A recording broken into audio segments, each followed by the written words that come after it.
Hello friends, ఈరోజు మన video మిగిలిన అన్నంతో వడియాలు అప్పడాలు ఎలా చేయాలో చూద్దాం. కొంచెం మిగిలిన అన్నం కలిపేసి పెట్టుకొని దాంట్లో ఒక గ్లాసున్నర వాటర్ మరిగించుకొని అందులో పోసుకొని మళ్ళీ అన్నం మెత్తగా ఉడికించుకోవాలి. ఉడికిన తర్వాత చల్లారిన తర్వాత అన్నాన్ని చల్లారనిచ్చి మిక్సీ పట్టుకోవాలి. అందులో కొంచెం మిరియాల పొడి దంచుకొని పెట్టుకోవాలి. పచ్చిమిర్చి పట్టుకున్నాను, ఒక స్పూను పచ్చిమిర్చి కారం, కొద్దిగా ఉప్పు, కొంచెం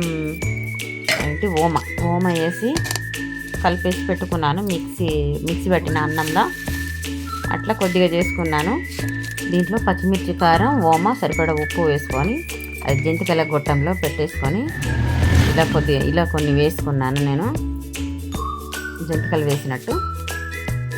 మళ్ళీ తర్వాత దీని తర్వాత మళ్ళీ ఇంకా కొంచెం మిరియాల పొడి వేసుకొని సైడ్ని చూడండి ఎంత గిలగలని ఒక 1 డే ఆరబెడితే ఇలా అయినాయి.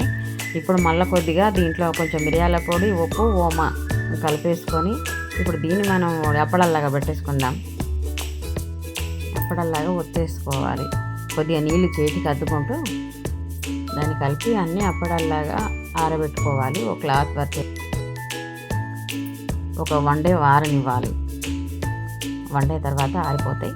మనం ఫ్యాన్ గాలికి పెట్టేసుకుంటే ఆ తర్వాత దాన్ని వెనక వైపు రివర్స్ వేసేసుకొని కొద్దిగా నీళ్లు చల్లుకోవాలి. ఒక నీళ్ళు చల్లిన తర్వాత ఒక 5 మినిట్స్ అట్లా ఆగి అప్పుడు తీస్తే అవి ఈజీగా వచ్చేస్తాయి. లేకపోతే కష్టమవుతుంది, క్లాత్ చీరిగే అవకాశం కూడా ఉంటుంది.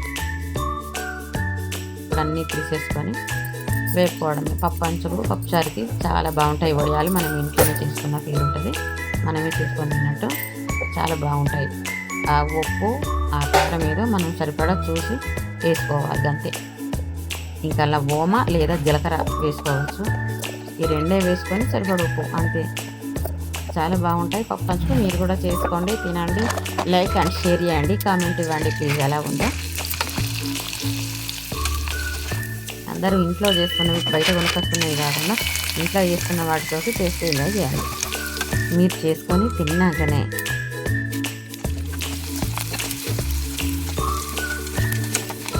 మీరు ట్రై చేసి ఎలా ఉందో కామెంట్లో తెలపండి.